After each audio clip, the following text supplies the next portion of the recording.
¿Alguna vez te has preguntado por qué algunas personas parecen encontrar a Dios con facilidad mientras otras nunca lo hacen? ¿Por qué en tu propia familia hay algunos que caminan con el Señor y otros que viven como si Él no existiera? Esta es una pregunta que ha inquietado el corazón de los creyentes durante siglos, y hoy vamos a explorarla con la profundidad que merece, sin respuestas fáciles, sin promesas vacías, solo verdad. Después de tantos años de fe probablemente has visto esto una y otra vez. Dos personas escuchan el mismo sermón. Ambas están sentadas en la misma banca. Ambas tienen la misma Biblia en sus manos. Pero una sale transformada y la otra sale exactamente igual. Una abraza la verdad con lágrimas y la otra la rechaza con indiferencia. Y tú te preguntas por qué hace la diferencia.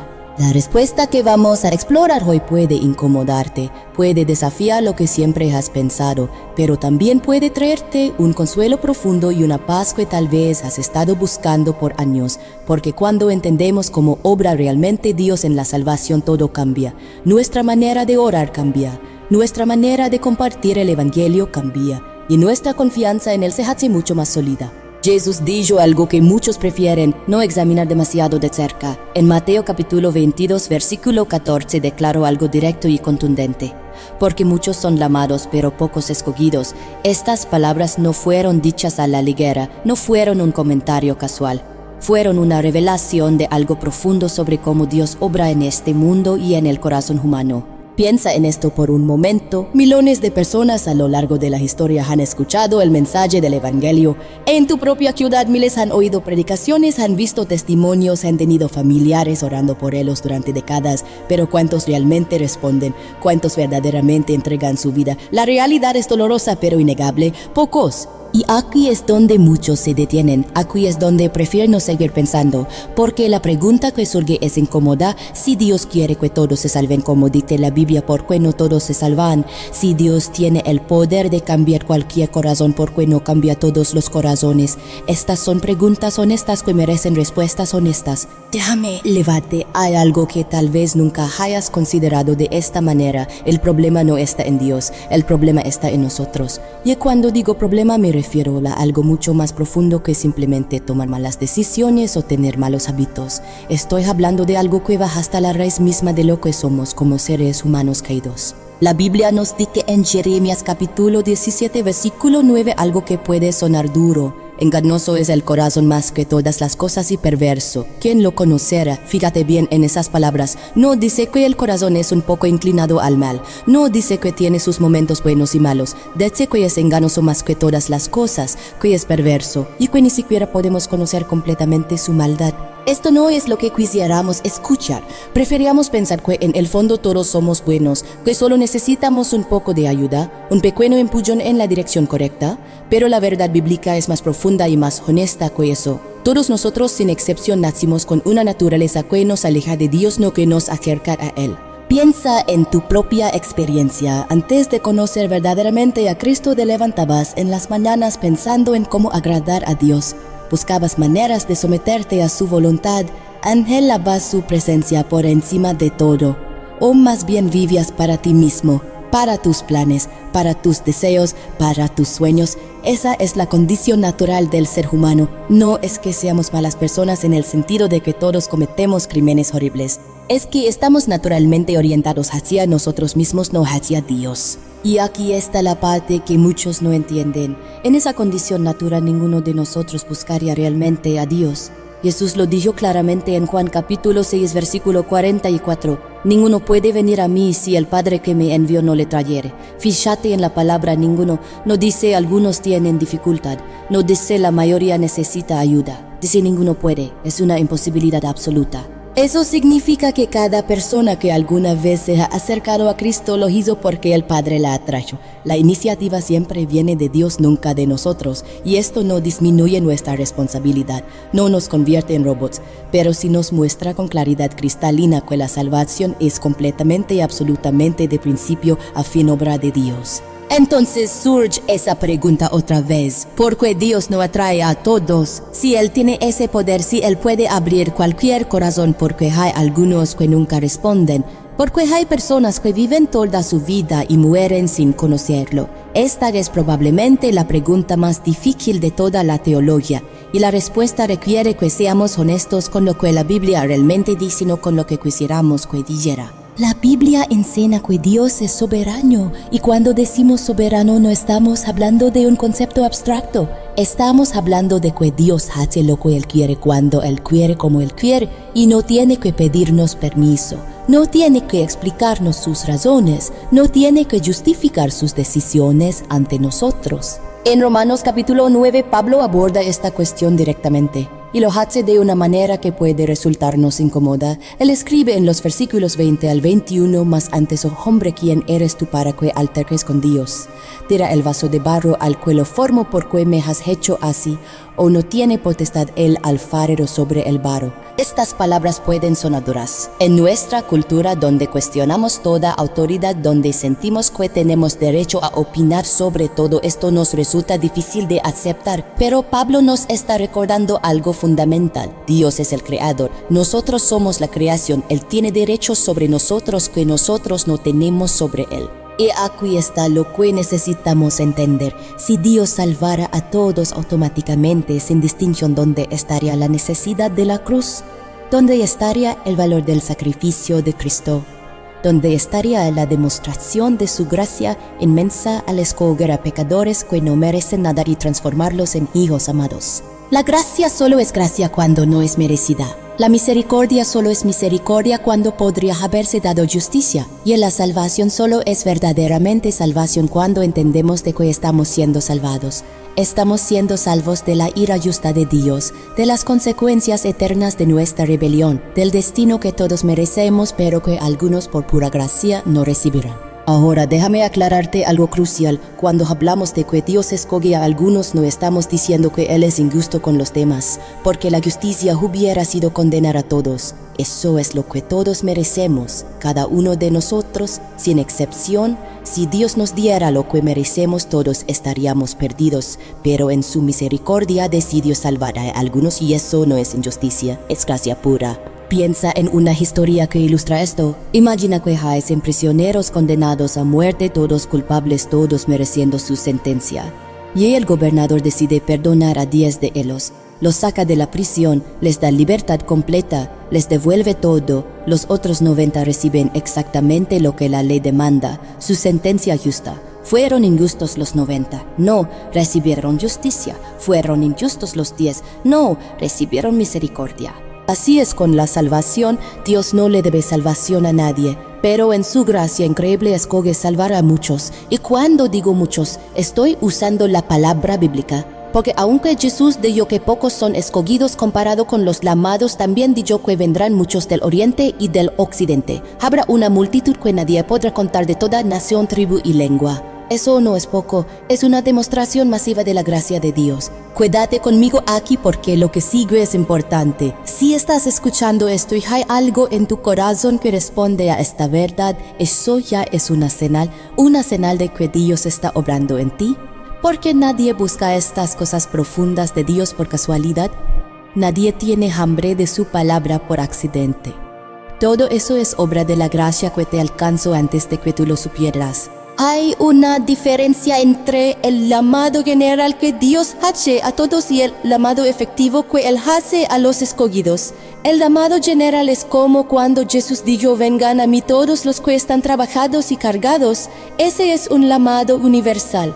Todos están invitados, pero ¿cuántos vienen? Pocos. ¿Por qué? Porque el corazón humano está quedado endurecido, muerto en delitos y pecados. Pero cuando Dios llama efectivamente a alguien, ese llamado viene con poder, viene con la capacidad de responder. Es como cuando Jesús estaba frente a la tumba de Lázaro. Lázaro estaba muerto, llevaba 4 días muerto. Su cuerpo ya se estaba descomponiendo. Y Jesús gritó: Lázaro, ven fuera. ¿Y sabes qué pasó? Lázaro salió, un hombre muerto respondió al llamado de Jesús. Eso es exactamente lo que pasa en la salvación. Estamos espiritualmente muertos.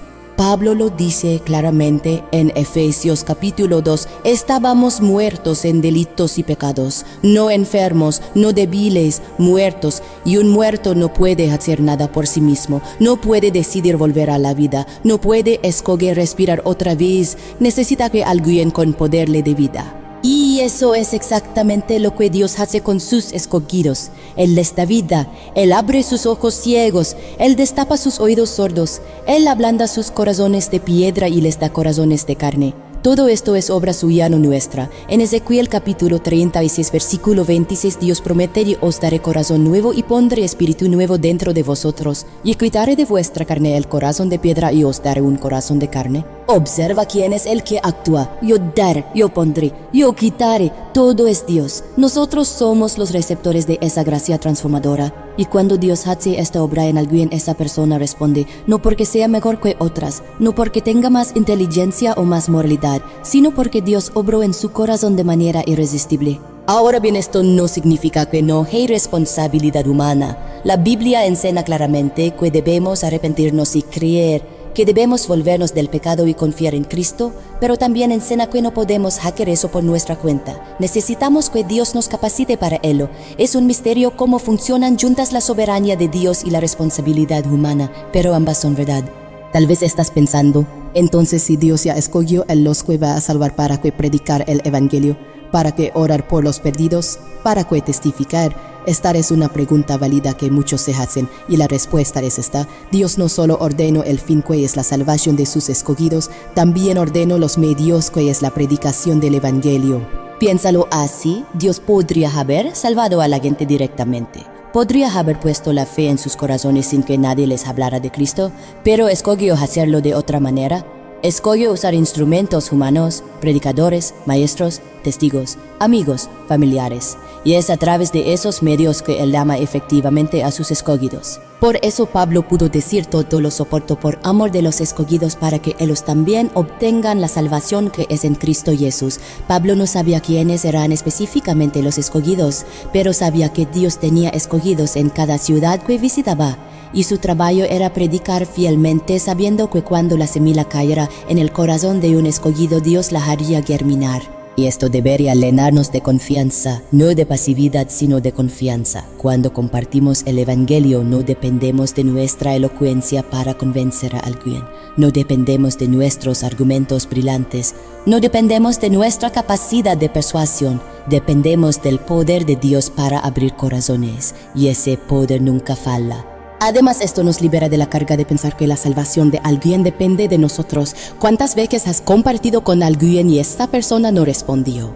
¿Y te sentiste culpable? ¿Pensaste que tal vez dijiste algo mal? Que tal vez si hubieras usado otras palabras esa persona se hubiera salvado? Pero la verdad es que no eres tú quien salva. Es Dios. Tu responsabilidad es ser fiel. Los resultados están en sus manos. Hay algo más que necesitamos entender sobre los escogidos de Dios. No solo son salvos, son transformados. Y esa transformación es continua, progresiva, real. No hay cristianos genuinos que permanezcan igual después de conocer a Cristo. La obra de Dios en nosotros es poderosa. Si alguien dice que es cristiano, pero su vida no muestra ningún cambio, ningún fruto, ninguna evidencia de la gracia de Dios, hay razón para dudar de su salvación. Pablo lo dice claramente en Tito capítulo 1, versículo 16. Profesan conocer a Dios, pero con los hechos lo niegan, siendo abominables y rebeldes, reprobados en cuanto a toda buena obra. La fe verdadera siempre produce obras, no para ganar la salvación, sino como evidencia de que la salvación es real. Santiago pregunta: ¿la fe sin obras está muerta? Y él responde su propia pregunta: si está muerta, una fe que no transforma no es fe verdadera. Pero aquí está la belleza de esto: los que Dios escogió, Él también los santifica. Los que Él amó efectivamente, Él también los va transformando día a día. En Filipenses capítulo 1, versículo 6, Pablo escribe: estando persuadido de esto, que el que comenzó en vosotros la buena obra la perfeccionará hasta el día de Jesucristo. Dios no comienza algo para dejarlo a medias. Cuando Él empieza una obra de salvación en alguien, la completa, la lleva hasta el fin. Y eso debería darte una seguridad tremenda. Si eres de los escogidos de Dios, si Él comenzó su obra en ti, puedes estar seguro de que la va a terminar.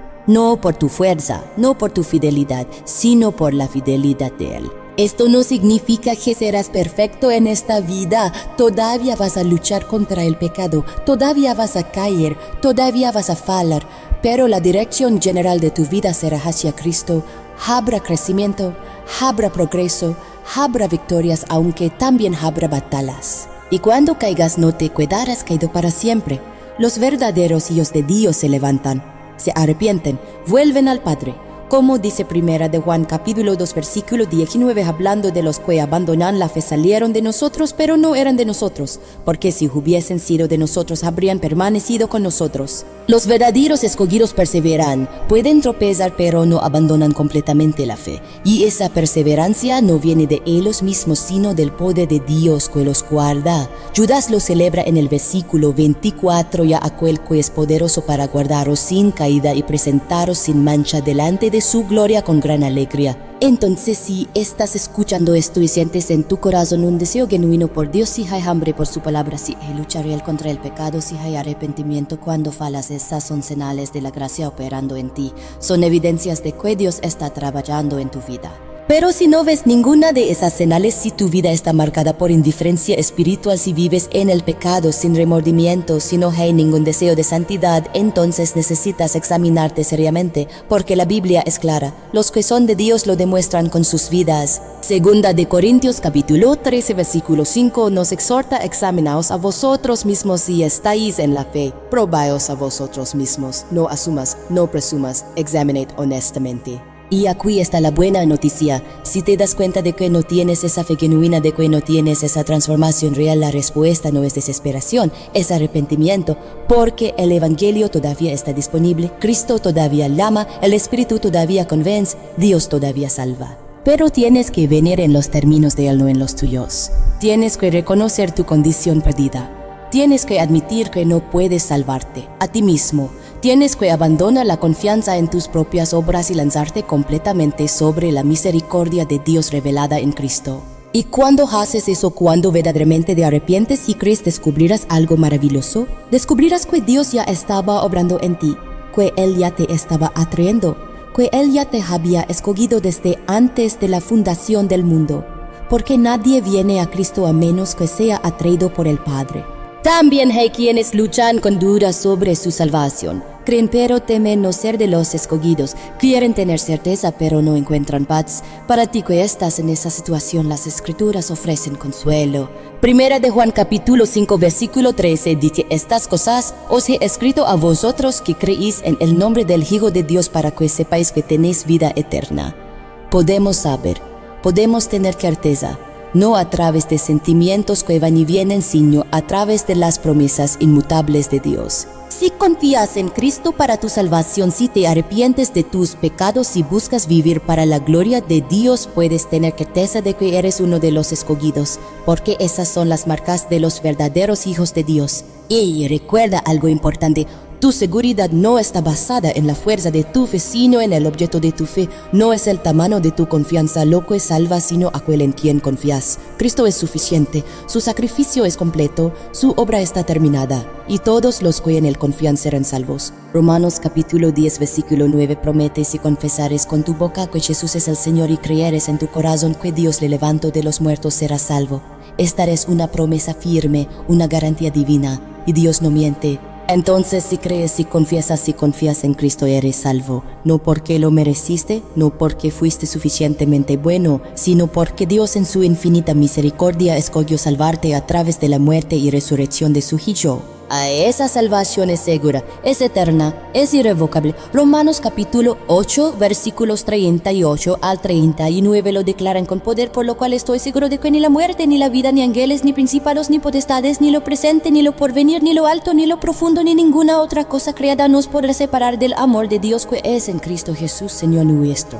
Nada puede separarte del amor de Dios, absolutamente nada, porque ese amor no está basado en ti sino en Él. No se sostiene por tu fuerza sino por la fuerza de Él. No se mantiene por tu fidelidad imperfecta sino por la fidelidad perfecta de Cristo. Esta es la gloria del Evangelio, esta es la belleza de la elección de Dios, esta es la seguridad que tenemos en Cristo. Una seguridad que no depende de nosotros sino de Él. Una salvación que no se basa en nuestras obras sino en su gracia.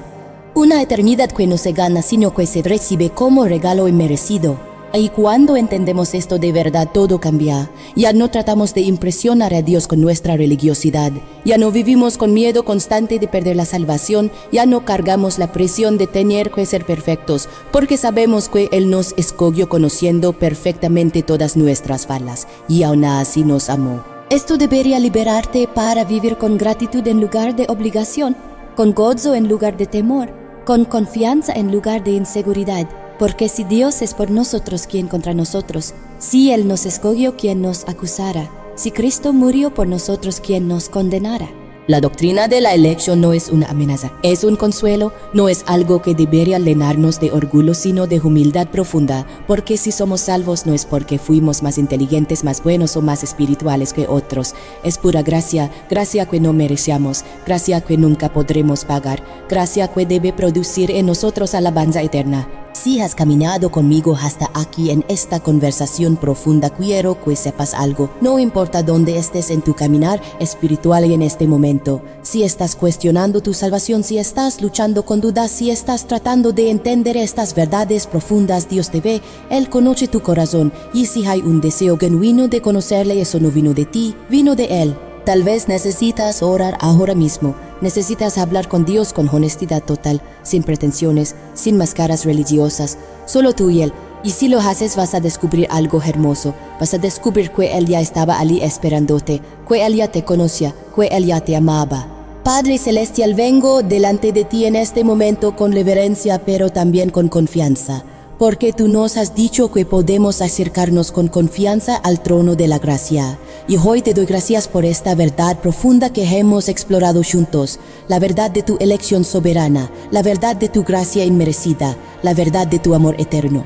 Reconozco que si te conozco hoy, si hay fe en mi corazón, no es por mi propia bondad o sabiduría, es porque tú me escogiste, porque tú me llamaste, porque tú abriste mis ojos ciegos y mi corazón sordo, y eso me llena de humildad profunda y de gratitud sin fin. Gracias porque tu salvación no depende de mi fuerza, sino de la tuya. Gracias porque no se basa en mi fidelidad imperfecta, sino en tu fidelidad perfecta. Gracias porque comenzaste una buena obra en mí y la vas a completar hasta el día de Cristo Jesús. Y si hay alguien escuchando esto que todavía no te conoce de verdad, te pido que hagas en su corazón lo que solo tú puedes hacer. Abre sus oídos, ablanda su corazón, atréelo hacia ti, porque sabemos que ninguno puede venir a ti si tú no lo traes. Ayúdanos a vivir a la luz de esta verdad, a compartir el Evangelio con confianza sabiendo que tienes escogidos en cada lugar, a orar con fe sabiendo que tu voluntad se cumplirá perfectamente y a descansar en tu soberanía sabiendo que todas las cosas obran para el bien de los que te aman. En el nombre de tu Hijo Jesucristo, quien murió por los escogidos y resucitó para nuestra justificación. Amén. Si algo de lo que hemos explorado hoy ha tocado tu corazón, me gustaría saberlo. No tienes que escribir mucho. A veces una sola línea es suficiente, porque cuando compartimos lo que Dios nos está hablando se vuelve más real en nosotros. Yo voy a leer lo que compartas y voy a orar por ti. Y si conoces a alguien que también está lidiando con estas preguntas profundas sobre la salvación, sobre la soberanía de Dios, sobre la seguridad eterna, tal vez esto le ayude. Siéntete libre de compartirlo. No para que este mensaje se haga viral, sino porque estas conversaciones profundas son las que realmente nos cambian. Te bendigo en tu caminar, te bendigo en tus búsquedas, te bendigo en tu deseo de conocer más profundamente las verdades de Dios. Ya te recuerdo que Él está contigo, no solo cuando entiendes todo perfectamente, especialmente cuando luchas por comprender, porque Él ama los corazones sinceros que le buscan con hambre genuina. Que la gracia de nuestro Señor Jesucristo, el amor de Dios Padre y la comunión del Espíritu Santo sean contigo, hasta que nos encontremos otra vez en este espacio donde exploramos juntos las profundidades de su palabra y de su amor.